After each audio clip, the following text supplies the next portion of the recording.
বন্ধুরা, আমি সৈকত চলে এসেছি নতুন একটা ভিডিও নিয়ে। আর আজকে আমার বিষয় হচ্ছে ওয়েব সিরিজ রিভিউ।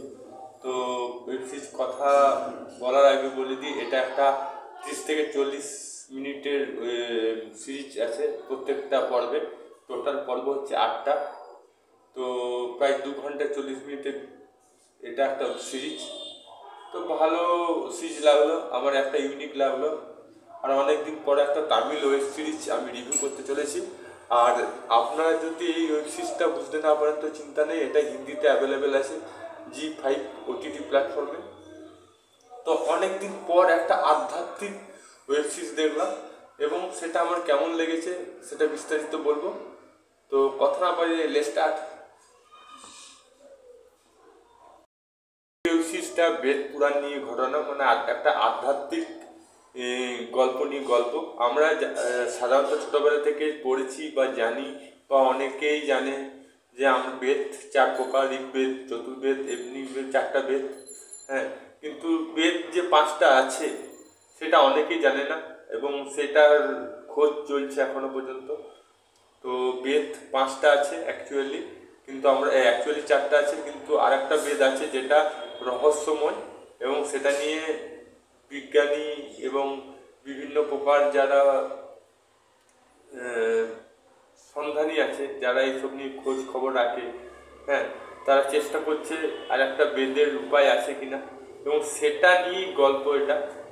তো অনু বলে একটা মেয়ে আছে যে তার মায়ের শ্রাদ্ধ দেওয়ার জন্য বেনারস আসে এবং সেখানকার যে প্রধান সাধু সে তাকে বা ঋষি তাকে একটা বাক্স উপহার দেয় এবং সেই বাক্সটা তাকে দায়িত্ব দেয় সেই বাক্স নিয়ে যাতে সে একটা পুরনো কোনো গ্রামের মন্দিরে, তামিলনাড়ুতে কোনো একটা পুরনো গ্রামের মন্দিরে সেখানে সাধুকে দিয়ে দিতে, এটা তার দায়িত্ব ছিল। এবং এবং কেন সেই সাধু সেই মেয়েটাকে, অনুকে কেন সেই বাক্সটা দিল এবং বাক্সের মধ্যে কি আছে, হ্যাঁ, রহস্য, এবং বাক্সটা কেন দিল এবং শুধুমাত্র সেই মেয়েটাকে কেন দিল, অন্য কাউকে দিল না কেন, সেটা জানতে গেলে আপনাকে 2 ঘন্টা 40 মিনিট এই ওয়েব সিরিজটা দেখতে হবে, 8টা পর্ব দেখতে হবে জি5-এ, তবেই ঘটনাটা জানতে পারবে।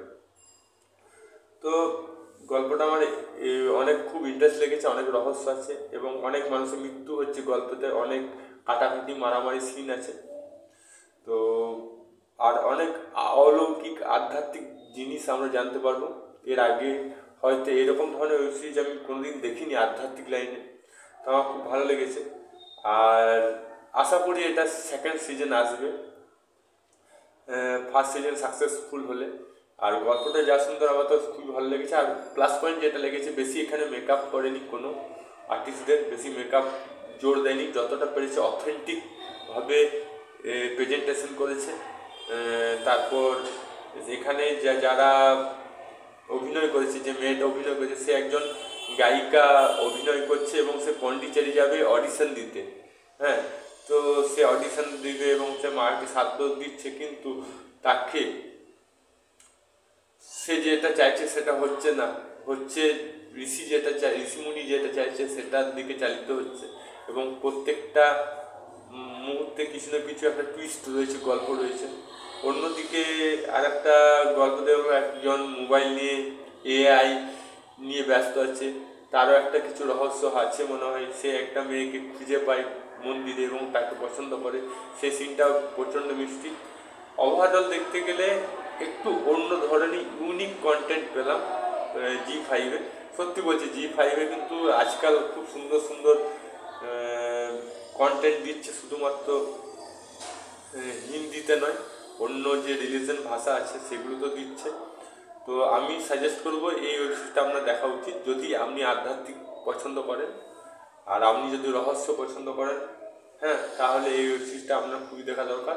আর একটা যে প্লাস পয়েন্ট আমার লাগলো এই ওয়েব সিরিজে, যেখানে যেটা লোকেশন, মানে একটা লোকেশন দেখালো বেনারস, সেখানে হিন্দি কথা ইউজ হয়েছে, মানে যাকে দিয়ে অভিনয় করেছে সে হিন্দি এবং তামিল দুটো বলতে পারে। অন্যদিকে একটা পুরীতে, উড়িষ্যার পুরী জায়গা, সেখানে মন্দিরের কিছু সিন দেখানো হয়েছে, পূজারীকে দেখা হয়েছে, সে তার মাতৃভাষায় কথা বলেছে সেই সিরিজে, এবং যারা তামিল কথা তারা তামিল বলছিল, এবং যেহেতু আমি তামিলে দেখেছি সিরিজটা সেই হিসাবে বলছি।